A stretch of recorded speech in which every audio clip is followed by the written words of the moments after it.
That's why I'm here. There we go. Well, you're here now. We can get started. We're here, I mean. Well, good. Well, I'd love to start. Thanks all for you coming. I think it's great. I love seeing you. This is wonderful. This is the university is represented. That's good. So I'm Russ Fletcher. I'm with Centennial, and I'm really happy to be part of the group that put on Big Data Week here in Missoula. It's been I think a great success. I think the real value we're going to see is that, luckily, because of our local Missoula Access Television, thank you very much, have been filming each and every one of these presentations. So we're going to have a virtual Big Data Week. We're going to put it up on the web, and hopefully it's going to draw some interest, and people are going to see that there is a lot going on here in Missoula. We're really happy to have you guys filming us. Thank you very much. You can have another beer now. You don't want to put that on. Oh, no, it's okay. This is Missoula. Hey, our breweries are the biggest growth thing we got going in Missoula right now. You know, don't fight it. So what I'd love to do is if you would, let me know who each of you are and why you think data is interesting, or what questions you got, or whatever. Pat? Okay, I'm Pat Little, and I, with my wife, are starting a new business, Sunrise Coffee Shop and Moonlight Kitchens. Mm-hmm. And I'm kind of a techie, geeky kind of person. I love analysis. I like numbers. So I just want to see how you can find out what's going on easier, quicker, better. Mm-hmm. I'm Caitlin Coppola. I serve on the City Council and was on the Big Data Week Planning Committee. And I'm interested in big data because it creates high-paying jobs in our community. And I care about keeping our UM grads and other folks in Missoula instead of having everyone move away. I do apologize because I have to leave early and go to a 7-year-old's birthday party. It's unicorns versus dragons. Oh, and which are you? Oh, what do you think? I am a unicorn. Well, of course, I of have course. an inflatable horn in my car. Thank you so much, Russ and Eric. These guys were key to making Big Data Week happen, and I'm very glad to have your support in this. So. Well, thank you. And I, you know, as I've said, this is just the start of the discussion. So thank you. And I really want to see what you found about the city. Yeah. Well, Show 'em later. we'll. Good. I'm John Rettenmeyer. I taught database and other computing stuff for 40 years almost. And Thanks, Caitlin. so just kind of try to keep up. Okay. I didn't realize about that about you, John. Neat. Where did you teach? Where or what? Did you Where? say? Well, here. At the university? A long time ago, yeah. Yeah. And then, a few places All right. since then. Oh, good. Retired and came back 7 years ago. Well, good. Thank you. Well, my name is David Nassif. I am a CEO and founder of a web development company in Mexico. Ah. I've been founded for 9 years. In the next 10 days, it's our 9th birthday. And my girlfriend is studying a PhD here in Montana, so that's the reason I am now in Missoula. Welcome. Yeah. All right. Welcome. Thank you for being here since January, and it's great to be here. So I'm in the web development, web design area, and also I'm trying to initiate a startup based on digital marketing. So big data is pretty much the heart of what I'm trying to do. Good. And have you done anything in big data before? Well, we treat a lot of big data in our company because we have a lot of websites, so we have to go through analytics of all kinds, even Sure. social media analytics and Mm-hmm. databases and all that stuff. Okay. Even mitigating some cyber attacks. And Ah. you name it. So this has been a good week for you. Yeah, it's been great. I have really enjoyed. I missed one of the conferences, so I'm glad you have everything on record. So Good. Good. should've- Yeah. Thank you. Hi, I'm Megan Johnson. I'm mostly here just for Professor Tangeral's class rich credit, but I'm interested in getting the big data certificate that the university is now offering, so this will actually be kind of educating for me. Well, this will show you the other side of the coin. Thank you for coming. Lee Tangerall, professor in the MIS department at the university. And you like data. Oh, yeah, we do a lot with it. Jay Preston, we're in the Montana West Project, Ronan Telephone, we're out selling fiber to people. So that we can get the big data. Right, And move it exactly. around. There we go. And this is my business partner, Joe Garrett, I'm Joe Garrett. with, Hi.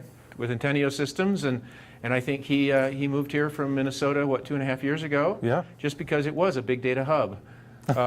Right. Well, a lot of the reason that we are is because of Joe. He's probably one of the best practitioners of data analysis and data manipulation that I've ever met. It's just wonderful to have him as a partner. We have fun. Yes, we do.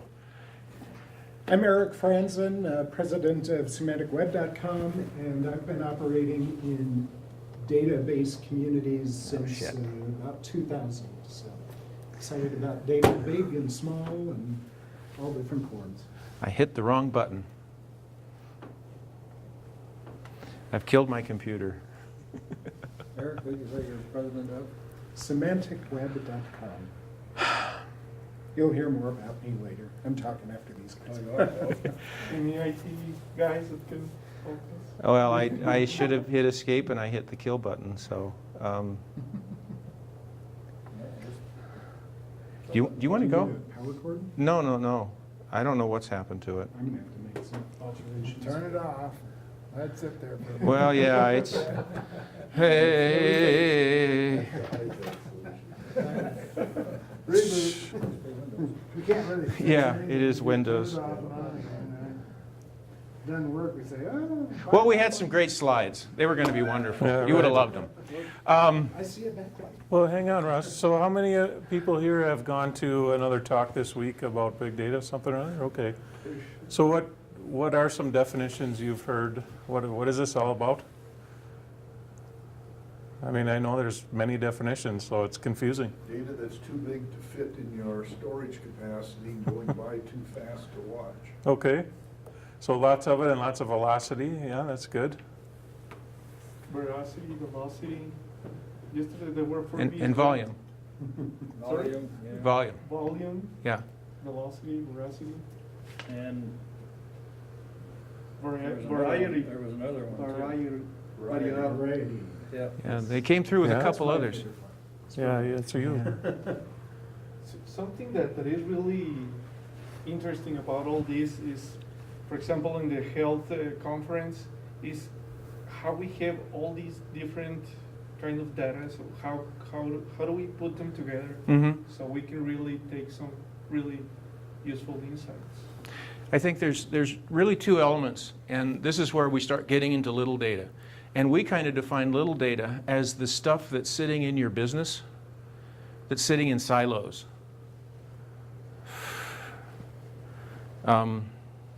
Heck with it. That was that. So you're actually the second one to talk about little data, because last night he talked about making data small, then smart. Small then small. How do you make it small? I don't I'm know. not sure, but that was the thing I Okay, set up. well, He- I mean- He picks out, Oh, Yeah. he takes By gobs analyzing and it, gobs you know, and gobs real and time. pulls out Okay. intelligence so that it's Okay. something you can deal with. Okay. Well, we'd have The a, story and everything, you we'd, analyze it as we'd have a little different definition. Right. We look at it as like all your HR files, or your customer records, or your marketing plans, et cetera. You'll find that companies will have multiple systems that run various aspects within the company. And unfortunately, these are kind of in silos. And before this died, there was a screen that showed silos falling down. What we like to do is take those silos down so that that data can be brought into a single place where anyone can analyze it. And I think that this is where there's a huge opportunity in business, organizations, government, wherever it may be, for breaking down these silos. How many of you in business had spreadsheets that you used to work on all the time? See, everybody has spreadsheets. And it was usually that you have a spreadsheet because the system that the company had bought for doing whatever didn't do quite what you needed it to do.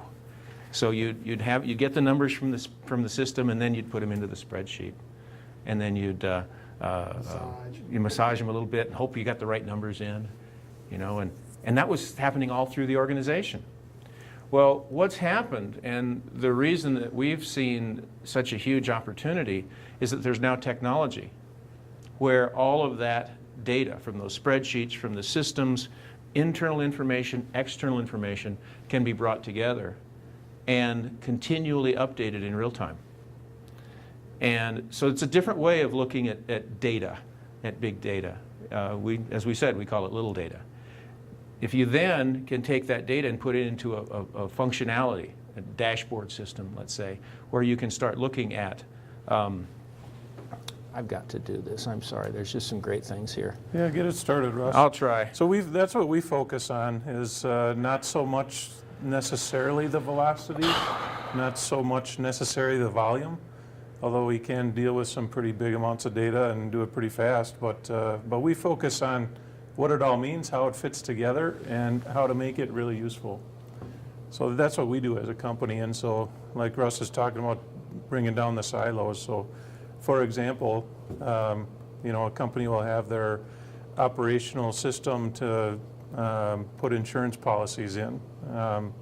So their agents will type in their policies and then they'll have another system maybe for HR or for finance or for some other business function. And it might be a different computer system. And of course those systems don't talk to each other well. And then there's just data that isn't in any system, that's in people's heads, it's in their spreadsheets, it's in their Access databases. That's kind of some of the most important pieces of information in the business, oftentimes. And so that's what we focus on, is going after the meaningful information, which sometimes is tiny, sometimes is a spreadsheet with 10 rows in it, but it happens to be the way that that everybody needs to group the insurance policies or whatever it is they're looking at. And it helps make things simple for everybody. And so we spend a lot of time doing that and making sense of the information and then bringing it together. And we've started the humor part of the presentation now, so it now works, you know. There you go. Yeah, it's kind of funny. I mean, it's amazing what we see.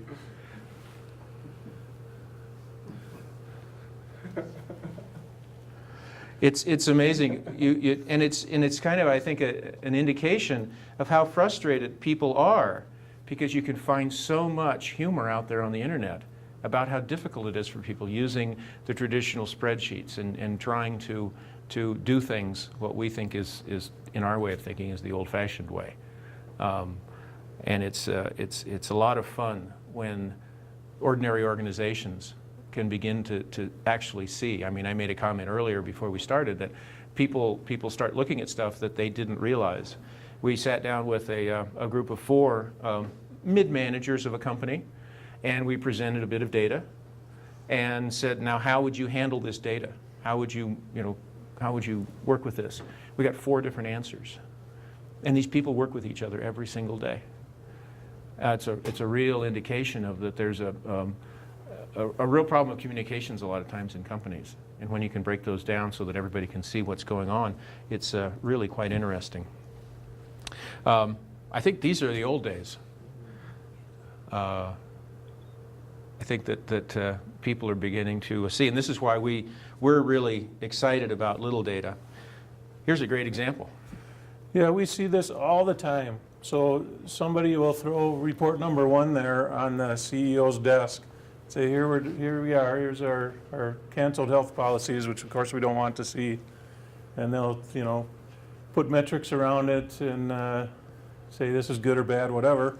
And then report 2 comes along from somebody else, and it answers the same question, and it'll have a different number on it. And that's the result of it. Pretty high frustration level. And we see it all the time. And so that's where we focus a lot of energy on, is helping people come to either a agreed upon definition of what it is they're looking at. In this case, what is a canceled policy and when do we count it? That particular case, one of those reports, they counted it on the day the policy was canceled, and on the other report, they counted it on the day it should have expired. So there's a gap in time. Makes it different numbers. Because that's, you know, time-based reports, you know, here's this month's report. We had an example of a community, and they were publicizing the fact that their town was really taking off. It was doing some great things, and so they were saying our building permits are up greatly. So we're having a big economic boom here. And we took a look at the data, and Joe gathered a little bit other public data and put it together and provided it to the city fathers. And it was amazing. They had never probably ever seen dashboards before. But it was about 12 seconds after we showed them the dashboard, the city manager said, "Holy crap." Because it turns out that, yes, the building permits were increasing, but we found very quickly that they were giving out building permits to companies that didn't have business licenses because it was two different departments and they didn't communicate. Two different operational systems, two different sets of data. And these people probably worked 10 feet away from each other, but it was never visible until they started looking at the data. That wasn't Missoula, by the way. It wasn't Missoula. It wasn't in Montana. We went further, and they said, well, all of these great building permits that we're doing, great. So we just started drilling down. And that's the wonderful thing about using little data. Here is some of the examples of what we're working on, or beginning to work on the Missoula City budget, which we found to be a somewhat difficult entity to really get a handle on for past budgets, to see the real data, which is no fault. It's just that it's difficult. But the great thing about it is that you can look at a spreadsheet like this, but you'll notice, because this is a slide it won't show, but in the real world, I would click over that and the numbers would start showing up. And I could click onto that graph and then I could drill down into the actual individual budget items. So you can start seeing things. It gives you layers of data that you can drill into. So we do a lot of that too, because that helps people understand what it is they're looking at. So instead of just seeing the high level picture like that, people can drill in and see what is behind that. What does it mean? How is it calculated? They can see all the detail there, so they come to a cleaner understanding. And as everybody in the organization is seeing the same thing, a common understanding of what things mean. One of the big movements now is called open government. And this is where governments are actually beginning to show their data and show some measurements, show how things are going. Here's an example of the city of New York. They spent several $1 million in several years on getting some basic data information up on the web. And I don't know if you can read this, but every single department in New York has about 50 or so different measurements of how well they are doing versus plan. This is all open to the public who can watch it as the data is updated. So they can see how well is the department doing, say the road department doing in terms of filling potholes or resurfacing streets, whatever it may be. And this is a huge movement, and I think that we're going to see more and more of that. People need to see that information, and it makes for a much better civic relationship with the elected officials. You get to see exactly more of what's going on. Now, I don't think that analysts are turkeys, but this goes to another interesting element of this. As companies are beginning to realize they can't manage the old way with spreadsheets and silos of information, they're having to start bringing on some really talented people. And I mentioned this to you the other day and several other people. My son is in this field and we're beginning to see this. I think it's going to be difficult to get hired in the near future if you don't have some understanding and just the ability to actually use some basic levels of data analytics. And I don't care what field you're in. This touches every single field. I've asked people, try and find something in your business or your organization that isn't impacted by data or couldn't be better managed by data. And I offered a bottle of wine, and I still have the bottle of wine. So, You have it over the weekend, drink it. yeah, I'm definitely going to drink it for sure. But it's a growing field, and you look at big data as possibly a career. Think about little data too. There's some great opportunities there, and I think the University of Montana is really starting to do some interesting things there. And yes, we did talk to to the school about being able to bring together various elements of data sets or different systems or whatever. That's becoming a huge field for people to explore and get to expert in. Luckily, Joe Garrett is an expert in that. So, Yeah, so another thing that, we focus on, or you hear this week, I guess maybe, is about big data and how fast lots of information is flowing through whatever system you're talking about. IBM Streams is a great tool, and it's great that the university is diving in there. In our world, that's like secondary to us, because if people don't understand what things mean, if people don't understand what questions they want to ask, if the correct data can't be integrated together first to make sense, it doesn't matter how fast it is or how much of it there is, it's just not going to answer business questions. And so that's where we focus a lot of our time. We just worked with a company yesterday that, as Russ was saying, that was just absolutely thrilled to see their data coming together in one place for the first time. Well, we're updating that information for them once a day, and they're absolutely thrilled. They can't even imagine it being any faster than that. And that's great, because that's all they need. That's, they're in the business on a day-to-day basis.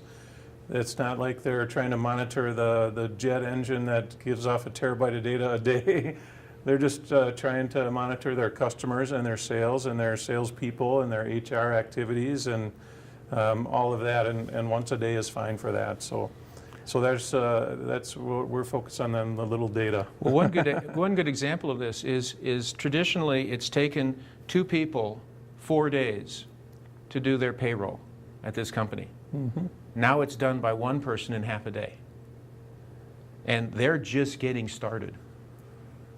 This is an evolutionary thing as you move it into a company. It starts small, but it begins to build, and as more people use it and they find out more reasons and more ways to use it, it just becomes something that really changes the whole environment of a business. It's quite exciting. Any questions? I've run out of slides. I think you mentioned something really important. If the little data is wrong or is not, Yeah. what's the point of having big data? Because even worse is having the wrong answer. I mean, That's right. Yeah. if you're going to have a question, you're going to have an answer, but that answer will be wrong. That is correct, and it only takes one time of that for an end user, a CEO, a low-level manager, whoever it is, to just throw that system away. Say, I can't trust this. I'm back to my spreadsheets. Yeah. Have any of you seen the Adobe Marketing Cloud latest ad? Which? Adobe Marketing Cloud? Yeah. No. It's an ad that is the people on the data side start like, whoa, our clicks are getting through the roof, and they call the CEO, and the CEO calls China, and China starts creating more encyclopedias. You mind that, like the big books? Right. So everyone, and more chips and more everything. And on the other side is a kid with the iPad, a baby with the iPad, clicking on the banner. There you go. Yeah. You gotta be careful with which data Yeah. you're measuring, what decisions you're making based on that data. Yeah, exactly. So another key feature of how we go about things is working with the people that are, I guess you'd say, the owners of each piece of information. So they're the people that really understand the nuts and bolts of it behind the scenes, what they're doing on a daily basis. And it's those people that make the whole system work, because they can see that instantly and say, no, that's not right. Because they'll just know something's wrong with that it's number. The same user, okay, it's 1,000 clicks, but Yeah. it's the same IP. I mean, So then the answer is why. They know it up here, but the system doesn't know it. And so that's what we do a lot of, is translating that to that, so that the system has some of that key logic in it, so they can kind of cut their risk down as an organization, of losing a key employee, that kind of thing.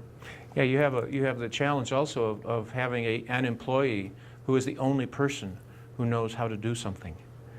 And as you build a data analytic system, it begins to lessen the challenges or the danger of having that person decide they want to leave. Do you want to nudge him? No way, he's having a good dream there. I knew I just couldn't do public speaking that well. Actually,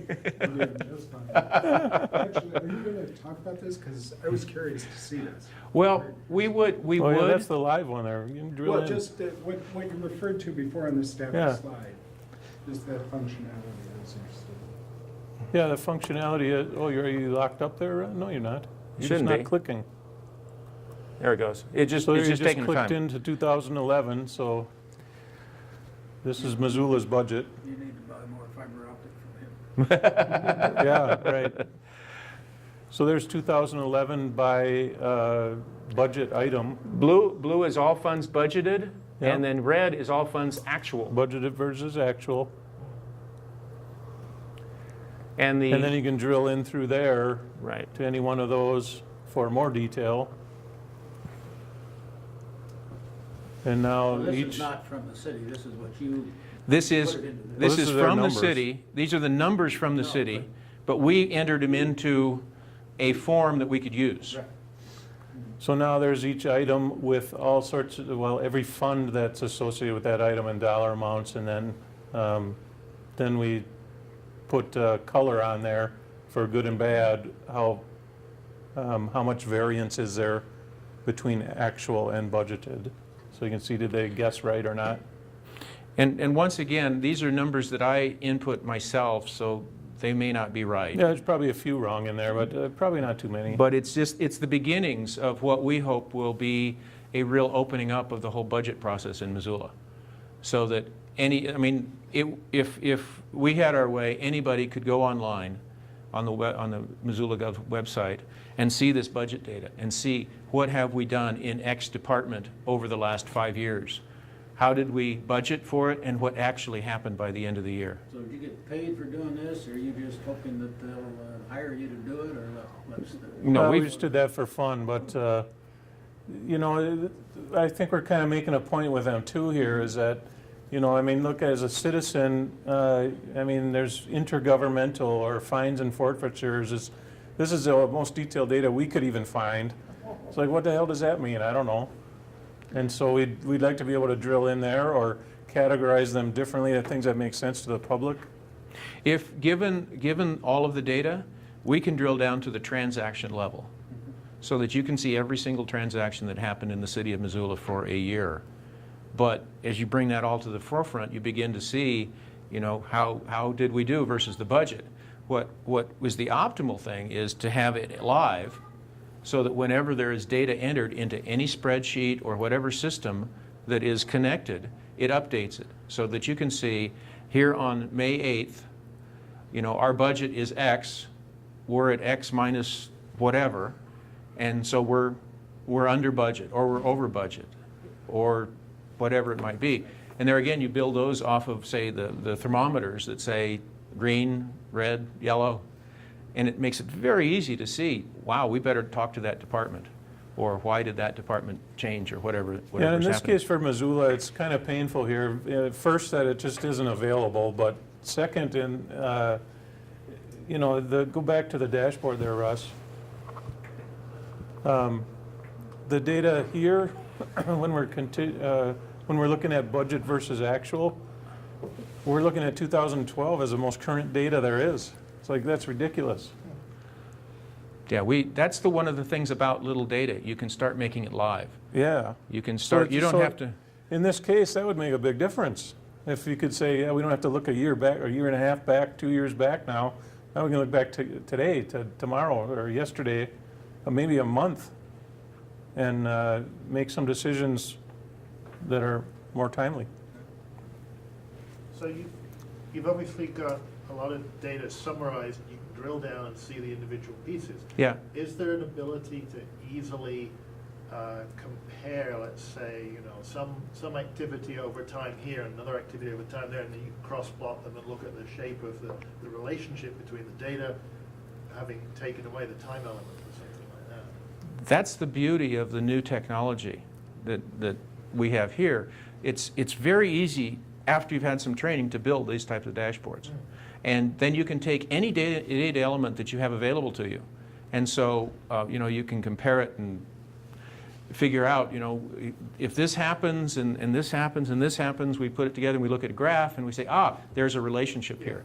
There's something. And it's an example is hospitals are all trying to figure out how to lower the readmittance rate, which is a big cost. You have somebody in the hospital for 3 months, they're fine, you can go, and a month later they're back at the hospital. So what happened? So they've been really working at grabbing all kinds of data from everywhere. The more data you can get, the better chance you're going to see some relationship or some causality to some impact. And they've worked this over and over for years now. And they figured out that one of the most impactful things on whether you were going to be readmitted to a hospital was whether you had someone at home that you had to take care of. And so now hospitals are starting to put in programs that if you are going to be released, you know, discharged, they can work up programs so that some of that pressure of you taking care of, say, an elderly patient, a parent or a child with challenges, whatever, maybe they can start providing some services so that it doesn't, you don't have the full load. And the chances of you having to go back into the hospital because of whatever are limited, are lowered. So it's finding those different relationships that are, Yeah, so time or dates or a month usually, oftentimes maybe a year, time is a good way to relate non-relational data, you know? Yeah, right. So things that just don't match, you can still do on time, put them together, see if there's a trend, see if the one goes up and the other goes down, whatever it is. So yeah, it's fun to do. but it's when you take the data, this isn't everything. You have to use your experience and your understanding and it's your innate knowledge that you have about a particular subject. I was listening to a researcher who runs a very large data analysis company, and they were working with a grocery chain. And this chain was looking at sales of various products. And the chart was just like this. There was just no relationship. There wasn't anything you could tell. And he said that his group of research scientists spent 2 or 3 weeks trying to figure out why was this product having these huge swings. And I was sitting in a class with a lot of university students, various backgrounds and all that. And when they put the chart up there and asked the question, one of the students, in about 3 seconds, now remind you, it took his PhDs several weeks, said it's welfare checks. It's when people got paid, they would go to the store and buy this particular commodity. And then they weren't going to buy it again until there was a next check. So it's that innate knowledge that you have to add into the data that you see. You know, why, the data says that, why was it, oh, I know why. It's because we did that week or something, whatever it might be. Well, plus a sort of ability to turn it from a time history into a frequency versus magnitude Sure. thing, where you see a big spike that's on an interval, and you can say, well, what's causing that interval?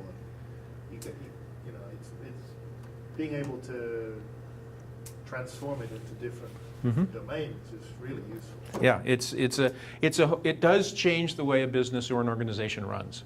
It's changing the way government is run. It's changing the way school systems are run now. You see performance measurements now for universities. You know, how can we measure what, you know, are we recruiting, you know, the right students? Are we providing the education for them so that they can graduate in 5 years? And are we helping them find those jobs after school?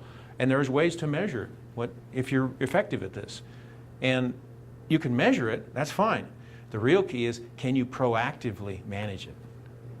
Can you have that data available very, very quickly so that you can say, you know, this is a first person in the family who's going to college. The chances of that person moving forward, there's some risk there. You know, there might be some other risks there. And you start looking at those risks and you start putting together the history, and it says that if this student with this background starts getting these grades in these classes, the chances of them dropping out of school are 90%. So you go and target and try and figure out ways to help them, to try and not have them drop out. As it would be now, I mean, the grades came out, kid's gone.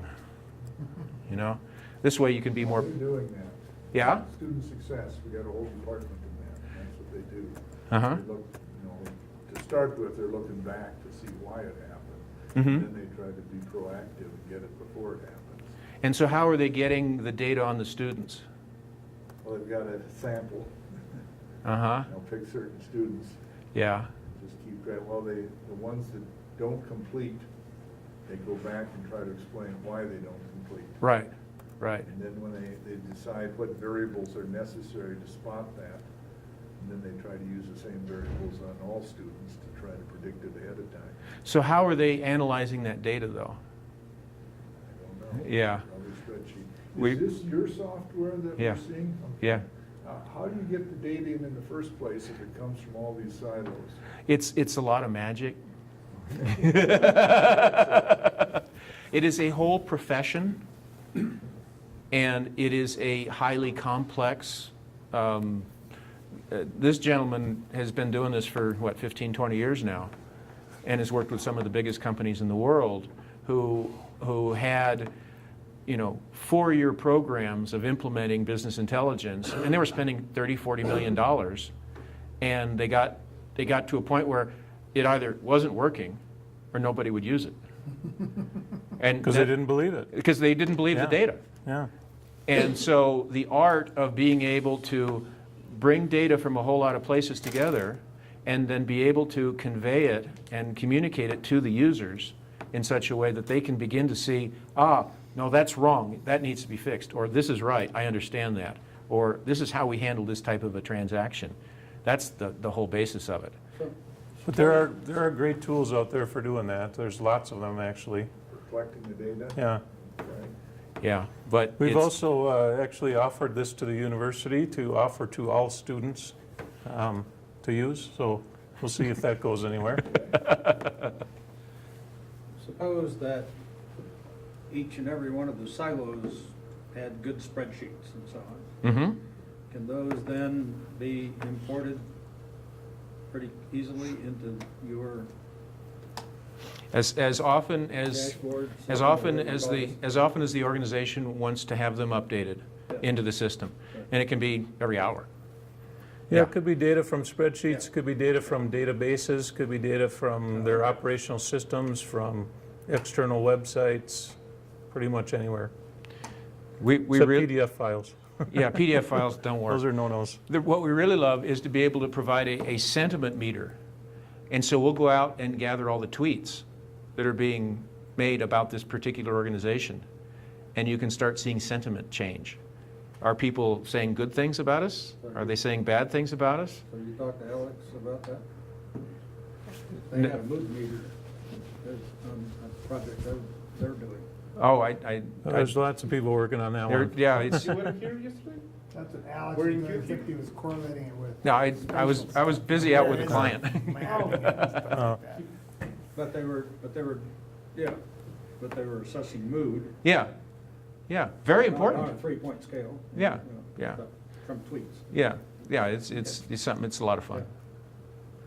But yeah, any data, but not any, I don't think you've run into much that we haven't been able to do, huh? Usually you can come up with something. But yeah, and say it's, and you also have to think about, with Sherry Davidoff talking about security. You've got all these unsecure spreadsheets sitting out there on computers all over the place. Is that the best way to have your, the real, So is your system storing the data again? In other words, is it being imported, and so now we've got spreadsheets and your system database? We can do lots of different ways. That's one of them. So if that actually is quite effective, because for decision making, you don't need every piece of data. You need important pieces of data. And they happen to exist all over the place. And so to bring just the important pieces of information together for decision making is a pretty powerful tool to be able to do and centralize that. Oftentimes, that makes the spreadsheets obsolete, And my question was. so they just don't need them. Do the spreadsheet, whatever, the source still exists?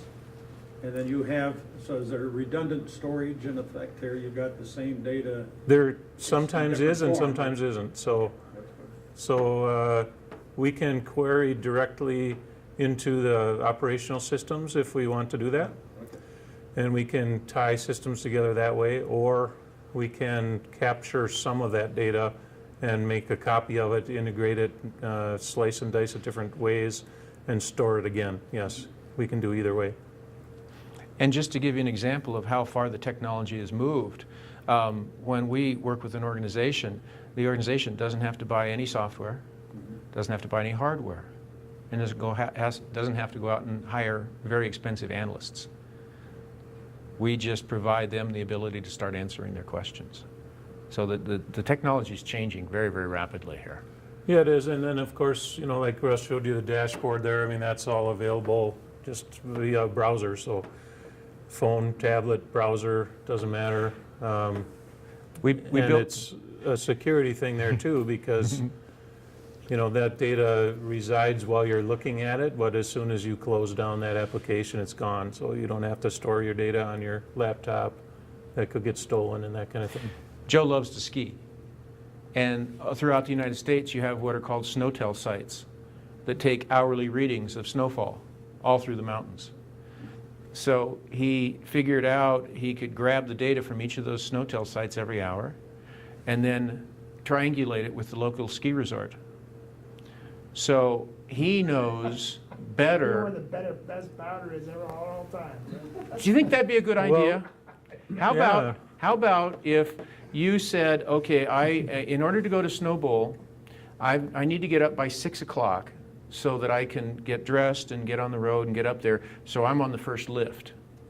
So at 5:55, if you said, if from last night, from when to when can it be set? You can, from whatever you want. Well, yeah, so we have it set, it's hourly readings. So we say, I want to know about it if snow has fallen from 4 p.m. till 9 a.m. the next morning, because that hasn't been skied on yet. So if, you know, and then I set my threshold, if that's over 8 inches or whatever, give me a text message, give me an email, whatever. You'll get a text alert. Hotfoot to red lodge right away, Yeah. because Yeah. that's where the best powder is. Yeah, exactly. Because I'm sorry, but ski resorts sometimes don't tell you the truth. Yeah, we got 2 feet. We got 2 feet yesterday. Yeah. Say, no, So- I got 4 inches. Start your coffee if Yeah. if the conditions are good. For an That'd be additional good. fee, we can get it to start your coffee maker.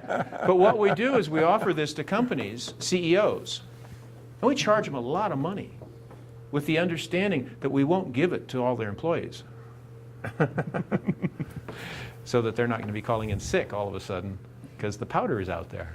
And that's just kind of an idea, and just an answer. I mean, that's some of big data, but it's how you can really practically use it. It's a lot of fun. I think that's the one thing that I get out of this, is that when you start getting into the data and start freeing it up for people, it is so much fun. It's a lot better than spreadsheets. Anyone else? Thank you. That's us. We're part of big data here in Missoula, and we're having a ball. Does anybody want to buy a computer for about $12? Jeez. Yeah, well, this would be about the same. That's this next stop. God, I tell you. Just take a couple minutes to set this up here, so if you want to take a bathroom break or get another beer out of the fridge, it's probably a good time to do that.